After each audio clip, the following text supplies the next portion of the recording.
नाटी दुल्हन। मयंक की बीवी नेहा की हाइट बहुत ही कम थी। वो इतनी नाटी थी कि लोग उसका कई बार मजाक बना देते। अरे नेहा, तेरे लिए तो मुझे किचन में टेबल रखना पड़ेगा। माँ जी, इतनी भी नाटी नहीं हूँ मैं, और हाँ, हिल्स पहनकर तो बिल्कुल आपके बराबर आ जाती हूँ। अरे तेरे पापा ने महंगी कार का लालच दे दिया, वरना तो मेरे बेटे के लिए लंबी लंबी लड़कियों की लाइन लगी थी। क्या बताऊं तुझे, कटरीना फैल थी उनके सामने। पर माँ जी, आपका मयंक भी तो हाइट में कौन सा अभिषेक बच्चन की तरह है जो कटरीना मिल जाती। वैसे भी मेरी और इनकी जोड़ी तो राम सीता की जोड़ी है, राम सीता की।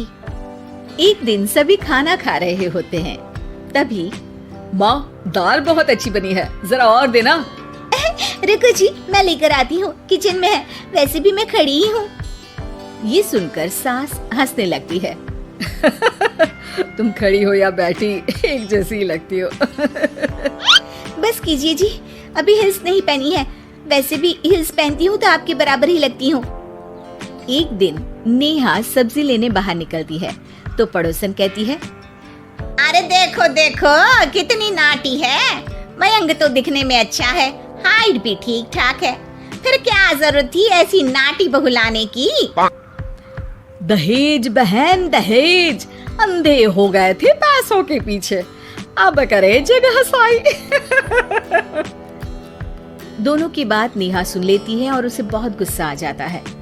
आंटी जी, एक बात बताओ, मेरे पापा के पास पैसे हैं, उनको अच्छी लड़की की तलाश थी, ये पसंद आए और शादी हो गई, इसमें मेरा क्या कसूर है जो आप लोग मुझे सुना रही हैं?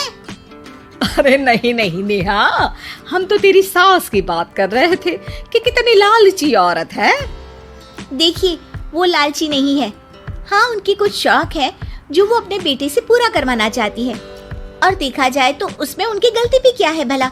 अगर इन्होंने मुझसे शादी की है तो जरूर कुछ न कुछ तो अच्छाई नजर आई होगी ना। और अब ना तो मैं आपकी बहू हूँ और ना ही आपके रिश्तेदारों को मुझसे मिलना है, फिर ये बात समझ नहीं आई कि आप इतना परेशान क्यों हो रही हैं। ये बोलकर नेहा वहाँ से निकल जाती है।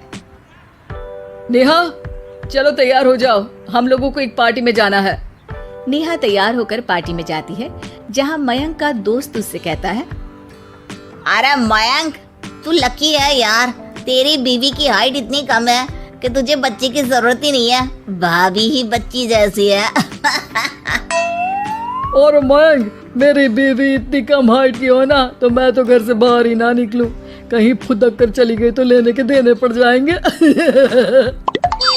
सभी नेहा पर हंसने लगते हैं। तभी पार्टी की जगह पर आग लग जाती है। अरे भागो यहाँ से, जल्दी करो, निकलो यहाँ से। अरे लेकिन बाहर के दरवाजे पर ही आग है, अब कैसे बाहर निकलेंगे, कोई रास्ता भी नहीं है। अरे रास्ता है ना, अगर कोई इस खिड़की से बाहर निकलकर अगर सामने के दरवाजे में आग को बुझा दे तो सब निकल सकते हैं। तभी नेहा उस छोटे से जरोखे से बाहर निकलकर आग को बुझा देती है। अरे वाह, भाभी जी ने तो आज हम सबको बचा लिया। वाह भाई वाह, बीवी हो तो ऐसी, अपने पति ही नहीं बल्कि यहाँ मौजूद सभी की जान बचा ली है इसने। भाई मयंक, माफ कर देना, तेरी बीवी तो सच में कमाल है। मुझे ये बात पता है और मुझे मेरी बीवी पर गर्व है। नेहा मुस्कुराकर अपने पति की तरफ देखती है। कुछ दिनों बाद जब नेहा और उसकी सास मार्केट जाती है, वहाँ पर, अरे भैया, ये कपड़ा तो देना, कितने का पड़ेगा? माता जी, ये तो बहुत महंगा कपड़ा है, लेकिन अब बस सिर्फ 2 मीटर ही बचा है, मेरे तो किसी काम का है नहीं ये टुकड़ा, तो आप 100 रुपया ही दे दीजिए। अरे भैया, तो मैं क्या करूंगी इस टुकड़े का, लेकिन वैसे है बड़ा ही सुंदर। तभी नेहा बोल पड़ती है, इसमें तो मेरी पूरी ड्रेस बन जाएगी। ये कहकर वो कपड़ा ले लेती है। अगले दिन नेहा वो ड्रेस पहनकर सास के सामने आती है। अरे वाह नेहा, ये ड्रेस तो बहुत ही सुंदर लग रही है, बड़ी महंगी होगी ना? अरे कपड़ा तो मैंने ही पसंद किया था, बस पूरा नहीं था तो इसने ले लिया। सिर्फ 200 रुपये की ड्रेस है ये पूरी। देखो माँ जी, नाटी होने का भी कम फायदा नहीं है। जैसे तैसे दिन कट रहे थे। सास और पड़ोसियों के मजाक बनाने का सिलसिला चल ही रहा था कि एक दिन मोहल्ले से जोर जोर से आवाज आती है, हाय रे मैं मर गई, भगवान मैं क्या करूं। अरे क्या हुआ? देखते हैं तो सभी एक हॉल के सामने भीड़ लगाकर खड़े हैं। मेरा बेटा प्रिंस गड्ढे में गिर गया है। पड़ोसन जोर जोर से रोने लगती है कि तभी वहां नेहा आ जाती है। रोइए मत, मैं प्रिंस को लेकर आती हूँ।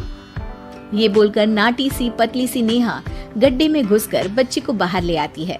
अब क्या था, एक बार फिर नेहा के लिए पूरा मोहल्ला तालियां बजाता है। मुझे माफ कर दो नेहा, मैंने तुम्हारी हाइट का कितना मजाक उड़ाया था। कोई बात नहीं मौसी, प्रिंस ठीक है, ये बात है। अब वो दिन आता है जब सास नेहा की तारीफ करती है। वाह बहू वाह, तेरी तारीफें सुन सुनकर तो मैं खुश हो गई। आज तो तूने ये साबित कर दिया कि समाज में इंसान अपने रंग रूप और लंबाई चौड़ाई से नहीं बल्कि साहस और हौसले से काबिल कहलाता है। मुझे माफ कर देना बेटा।